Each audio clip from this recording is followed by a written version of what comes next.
And you talked about the defense increases, but if Democrats and then there have been 2 killings by ICE. Well, now there's like 3 killings by ICE in the past week. Republicans had $70 billion in increase for ICE.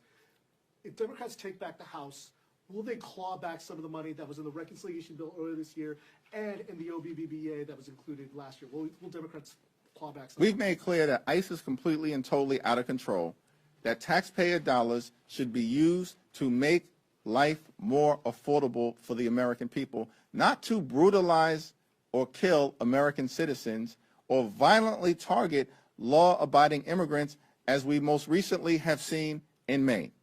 That's been our position.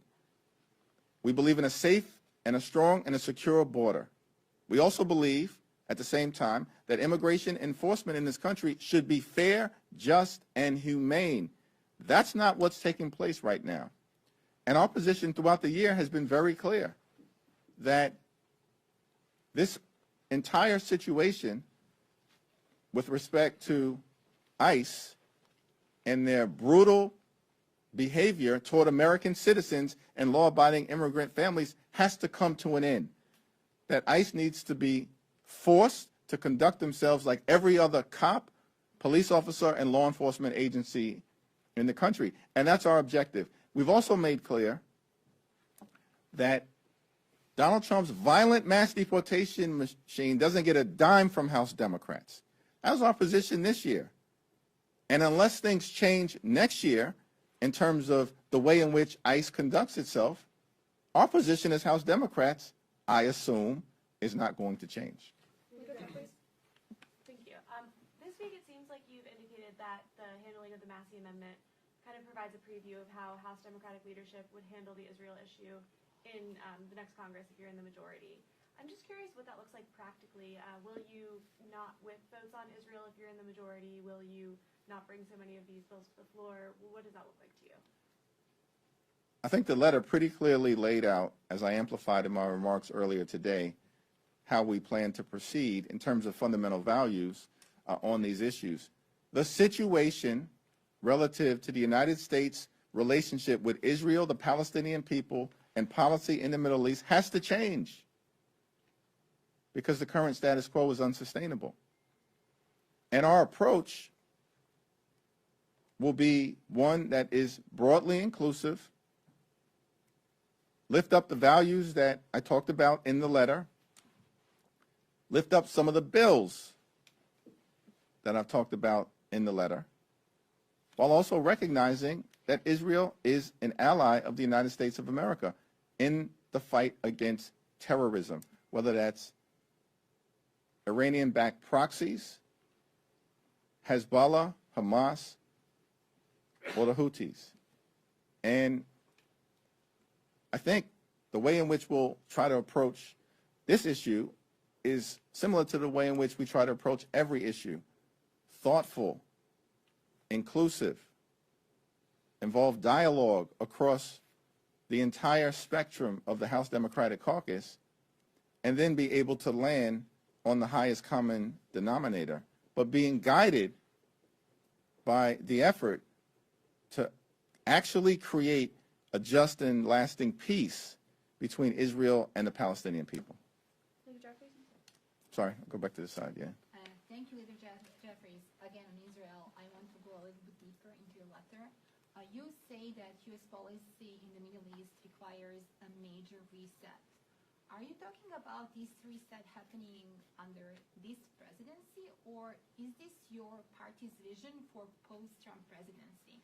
And specifically, if you can talk a little bit more in the context of the current 10-year memorandum that is going to expire. I think in the context of the 10-year memorandum of understanding that was originally entered into by President Barack Obama, I've kind of laid out the path that I think we need to take moving forward in the letter.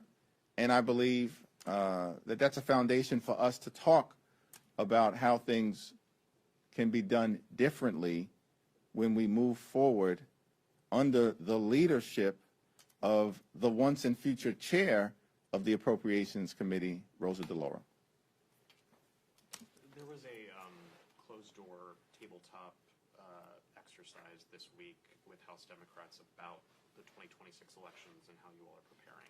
Were you at that meeting? And also, just more broadly speaking, when it comes to y'all's strategy to combat Trump potentially meddling, I mean, obviously there's a lot of reliance on courts. But beyond hoping that the courts are expedient and go your way, what other kind of steps do you all see as the most practical? Well, it's all hands on deck in terms of the effort. And it's House Democrats, it's Senate Democrats, it's the governors, it's the Democratic Attorney Generals Association, it's the Democratic Secretaries of State Association. We're working with our state and local legislators, mayors. Of course, we're working with civil society. That includes good government groups, civil rights groups, democracy protection groups, organized labor, and the faith community. It's all hands on deck. It's been ongoing for months, and we'll continue to intensify our efforts as we get inside of 100 days, a week from this upcoming Sunday. At the same period of time, I was not part of the exercise, but was involved, of course, working with Congressman Joe Morelli in the preparation for it. He's been doing a tremendous job in working on this issue, both with caucus members traveling the country and working with stakeholders. And stay tuned, there'll be more to come. Thanks. Sorry. Oh, thank you. Yeah. I wondered what you thought President Trump was trying to achieve with this primetime address. And also, you said that Trump and Republican extremists are trying to steal the midterms. Isn't there a responsibility to be careful about the kind of language you use following January the 6th? Donald Trump and Republicans are trying to steal the midterm elections. Thank you, Mr. Leader. You just laid out the campaign kind of what all House Democrats will be doing and have done to not only protect the election but make sure that it's free and fair, as you said. Tomorrow is the 60 years since John Lewis passed away. I know that you had a relationship with him. I know he meant a lot to the caucus. I'm wondering if you can speak to how his legacy kind of informs how you all are approaching the lead up to the election and making sure that this is a free and fair election, given that he dedicated not only, his private life, but his public life to making sure that folks have voting rights. And I know that's something that matters to you, so I'm hoping you can speak to that given tomorrow's anniversary. Yeah, it's a high honor and a great privilege to have served with Congressman John Lewis. I mean, such a phenomenal thing. I had his support, actually, when I first ran in 2012, and to have earned his support in that race, in my entry into Congress, in and of itself was amazing. And then to have the opportunity to serve with him, learn under John Lewis, be inspired by him, was an incredible experience and will always be one of the most important parts of my public service journey, no matter what happens moving forward. And he's a heroic, iconic figure, one of the greatest leaders the country has ever seen. And tomorrow, across the country, as House Democrats, we will pause to recognize it's the 6th anniversary of his death and also lean in to the good trouble that John Lewis would want us to get into to turn around these Republican-inspired voter suppression efforts, to turn around these Jim Crow-like tactics, and to make America the best version of herself. Thank you, Leader Jeffries. On the Republican stock trading ban bill coming up for a vote next week, Democrats have said they opposed it. I guess what will Democrats' campaign response be to Republicans who could use Democrats, voting against it as a midterm election campaign point?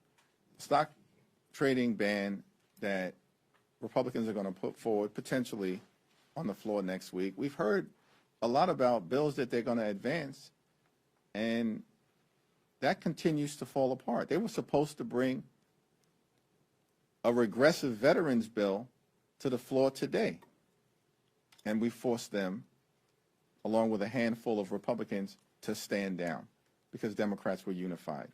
Now, next week, we'll see whether they're ultimately able to move anything. But if Republicans were serious about cleaning up corruption in this town, they would start at 1600 Pennsylvania Avenue. Donald Trump has unleashed an unprecedented smash and grab offensive on the American people. And instead of Republicans focusing on trying to drive down the high cost of living and make life more affordable for the American people, what Republicans have consistently done is allow for the most corrupt administration in American history to act freely. Donald Trump is running a crime family in terms of his administration. He's an organized crime boss. And House Democrats are going to hold him accountable and are going to clean up corruption and make sure that when we pass a stock trading ban, it will apply to members of Congress along with the president, the vice president, and members of his corrupt administration. Thank you, everyone.